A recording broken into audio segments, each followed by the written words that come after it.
The Mackenzie River Basin Board would like to acknowledge the Indigenous peoples of the Mackenzie River Basin. Since time immemorial, a diverse set of Inuit, First Nations, and Métis nations have lived and thrived in an equally diverse ecosystem. In 1997, the Mackenzie River Basin Transboundary Waters Master Agreement was signed by the governments of Canada, British Columbia, Alberta, Saskatchewan, the Northwest Territories, and Yukon. The Master Agreement started a process for cooperative management of the aquatic ecosystem of the Mackenzie River Basin and made provisions for the completion of 7 bilateral water management agreements. The Master Agreement created the Mackenzie River Basin Board to administer the agreement and to report to governments. The waters that feed the Mackenzie River Basin start in the mountains. The headwaters of the Peace and Athabasca rivers flow towards the Peace-Athabasca Delta, and then onwards to the Slave River. The Slave River flows into Great Slave Lake, where it mixes with water from other rivers such as the Hay, the Lockhart, and the Tulston. The Mackenzie River flows out of Great Slave Lake, and the water continues its journey toward the Arctic Ocean. On the way, it is joined by the Liard River, the Peel River, and water from Great Bear Lake. The water of the Mackenzie River ends its journey at the Mackenzie River Delta, where it meets the Beaufort Sea.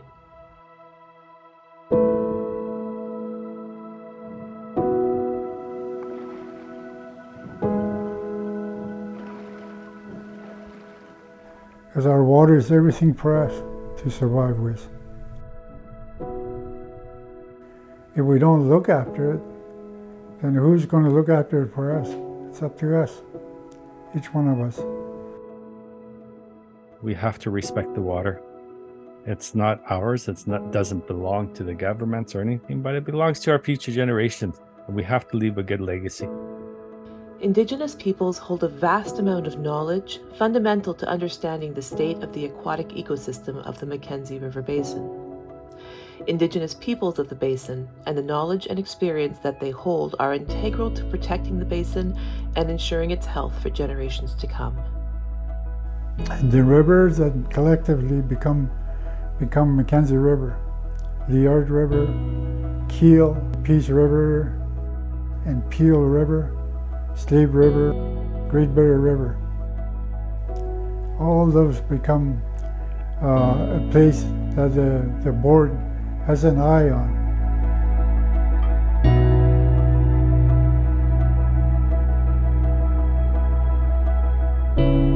The river means everything to anyone who lives in a territory. It's everything. And it's really just astonishing, just the beauty and the majestic nature of that river and the delta specifically.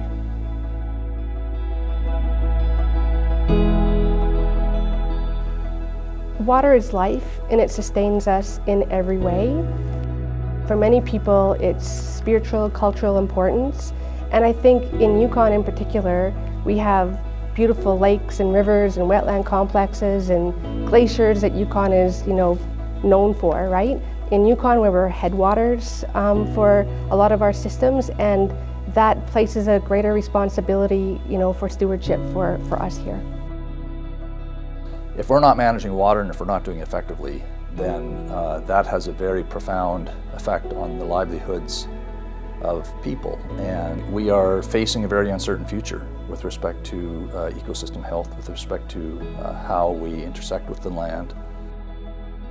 There's all kinds of pressure on the system for uses, different types of uses, whether it be hydroelectric, developmental, municipal, oil and gas, industry type uses. There's always pressure to use natural systems for the general good of the public, but there are consequences when decisions are made regarding water allocation and water use. The board has a mandate to manage the Mackenzie River watershed with respect to sharing interests across jurisdictional boundaries. So the intent is to work collaboratively within those jurisdictions that influence and shape the ecosystem function and integrity of the Mackenzie Basin. Within that, then, there are what are called bilateral management agreements that we have between adjacent jurisdictions. The Mackenzie River Basin Board has 13 members.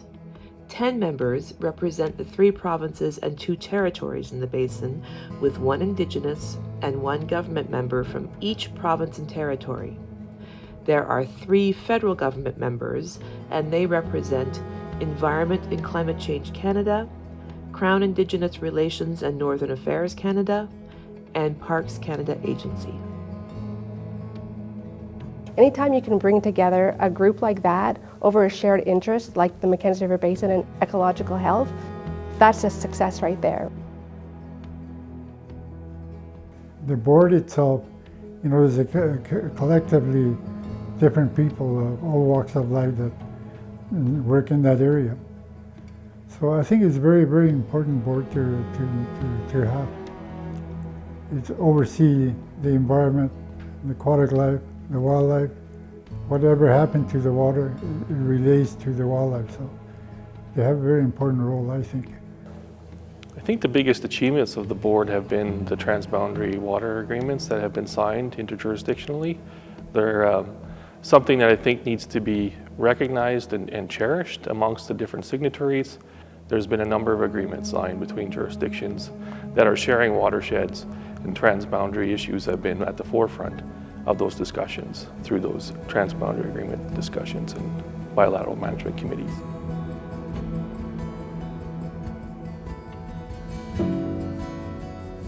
The Mackenzie River Basin Board has a duty to report on the state of the aquatic ecosystem.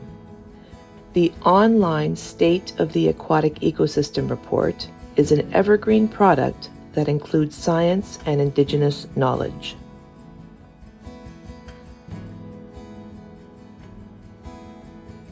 The environment means everything to the people that lives here up in Norman Wells area or Tulida or in Satu, Cochin, the Delta. Environment is very important to them. To be healthy, they need those environments.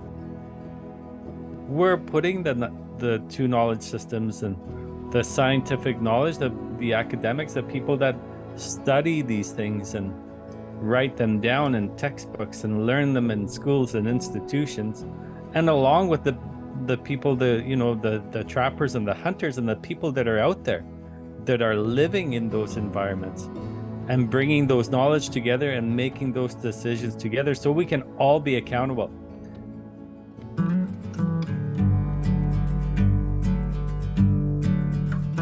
It's really a strength of the board to connect people together for one purpose, which is to check on the aquatic health of the basin.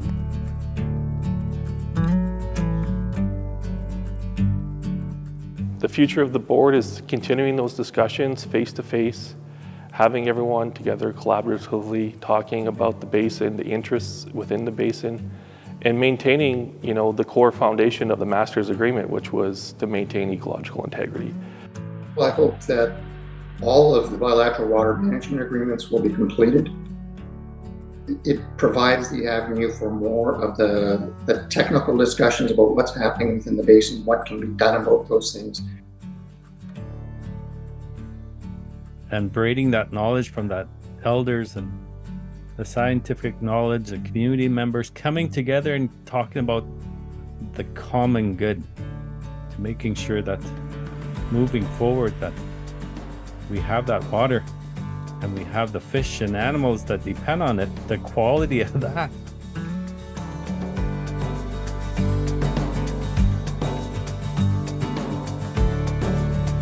My hope is more for the people of the basin just to recognize that we are all connected to the water body. Everybody in this huge watershed are all connected to the Mackenzie, and I feel that as humans, sometimes we tend to forget that we have a water body which is our neighbor, and we have to care for it, and we are responsible for it.